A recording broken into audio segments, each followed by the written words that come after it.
go, baby. Make me look stupid, Timberwolves. Keep it up, keep it up. They have the 25-point win at home against the Phoenix Suns in Game 1 of the first round, 3-6 matchup. And those boys got anted. Anthony Edwards absolutely shows up. He's the number one hope and reason why I'm not going to count this team out in the playoffs, even though we looked horrendous against the Phoenix Suns in the regular season and in Game 82 especially.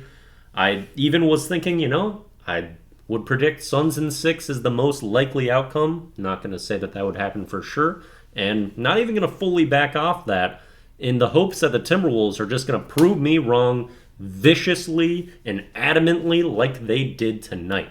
And Anthony Edwards, he even had a rough stretch to this game in the first half. He has 4 turnovers in the first quarter, 6 for the game overall, a couple of those perking up in the third quarter, where he just decided to make all of the jump shots. 18 points in that third, laughing in Kevin Durant's face. Also an assist at the end of that one to balloon our lead up to 20 points.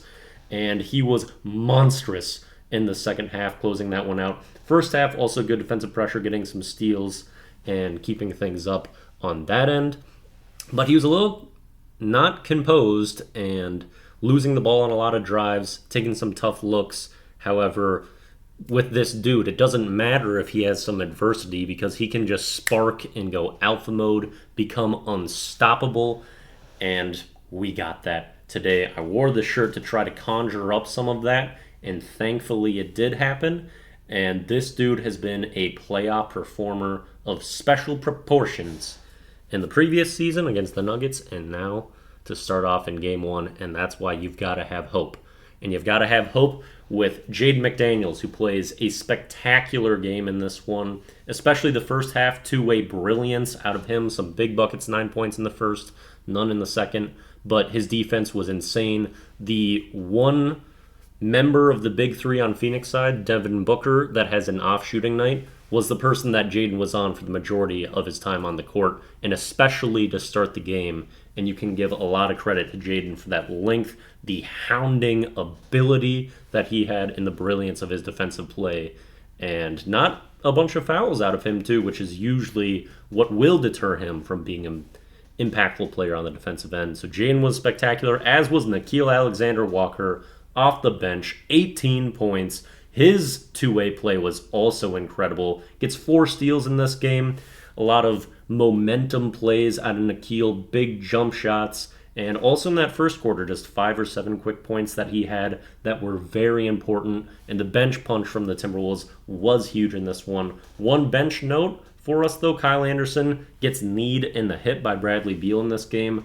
Would be out for the rest of that one. I'm not sure how long that's going to keep him out, but that's a little injury update. Also on the Sun side, Grayson Allen has an ankle turn. He did not return after that. Don't know how long he will or will not be out with that. So that's the injury statuses there. But this was a fantastic start for the Wolves.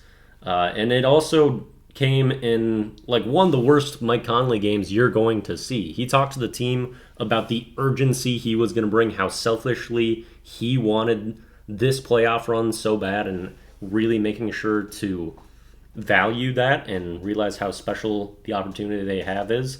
And then he goes and lays an egg, but the team is there to pick him up.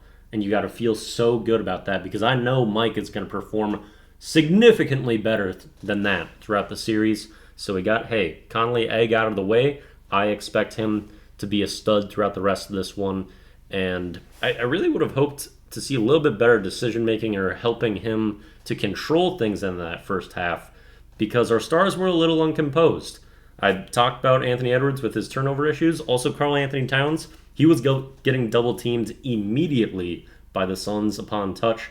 However, he still was able to help us with some good production, mostly from the free throw line in the first half. And where it was tough for him was in the corners and the wings. He'd get that double. He can't find a quick kick out to get that ball moving and have our offense running optimally. One play I wanted to spotlight especially was Cat was at the top of the key, and he gets the ball. Anthony Edwards runs around him, cuts to the basket, gets the delivery from Karl Anthony Towns, gets a lefty lay-in from that maybe an and one too. I can't remember if he got an and one or not. But that's where I want to see Cat have the ball. When he's at center court, it's so much more difficult for him to get double teamed. It's easier to see his kickouts, make reads, and it just opens up everything. And Carl can also just do more offensively in that moment. I hope that Cat and Ant, very simple thing that you shouldn't think needs to be said for really good basketball players, just focus on putting the ball in the basket and not look to draw fouls, not look to seek out contact. It's the playoffs. There's going to be way less calls, and this is something that they need to be better about through the regular season, and they don't get a lot of calls to begin with. But now it's got to be, hey, who cares about when I'm getting hit?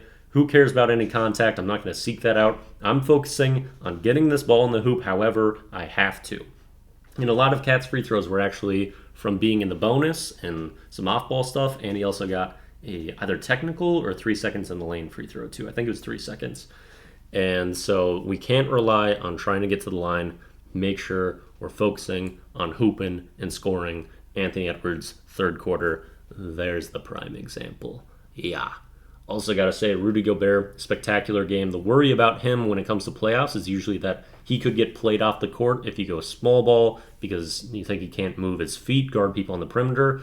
Dude, he has improved with that so much this season. His perimeter defense ability to move his feet has grown immensely, and he played some amazing defense on the perimeter there. I thought the contests on Kevin Durant from our bigs were spectacular, but he's Kevin Durant, and he doesn't care about your good defense, so he barely misses a shot in this game and has extreme efficiency, but we still won by 25. Also, Rudy Gobert, 6 of 7 from the line. Commend you for hitting those free throws, too. As for an area of improvement, I wish we had Jordan McLaughlin just sprinkled in the rotation in this one. Monte Morris got the backup point minutes. I think especially at home where Jordan McLaughlin can just make those hustle energy plays that are going to ignite the crowd. We got to take advantage of that. J-Mac's jump shot has elevated throughout this season. You can trust him a bit more in that. He's going to make the grindy hustle plays that the home crowd is going to lose their minds with appreciation for. Let's utilize him even just in a couple little spots. Just give him a chance to light the crowd on fire like a Nasri transition, Euro step after a great stomp cradle, opposite side, opposite hand on the hoop in transition. So fun. Also, Rudy Gobert making a post fade like Dirk in this game was not something I had on my bingo card. That was special. Oh, a lot of fun. That's just one game. You need 4 wins in the NBA to move on through a series, so you can't overreact too much and think that things are over. We're the home team here. We're supposed to go out and get that dub in game 1, and it's crucial we do it in game 2 as well for me to really feel good about where this series is going. I'm a little leery if Phoenix sneaks in 1 here, although we have been an amazing team on the road throughout this season. I think Mike Conley's going to step up, have better games, better days, and we've got depth and we've got Anthony Edwards. So you can't put any real limits on this team. Good showing. I'll catch you up for the next one on Tuesday, I believe. Peace out.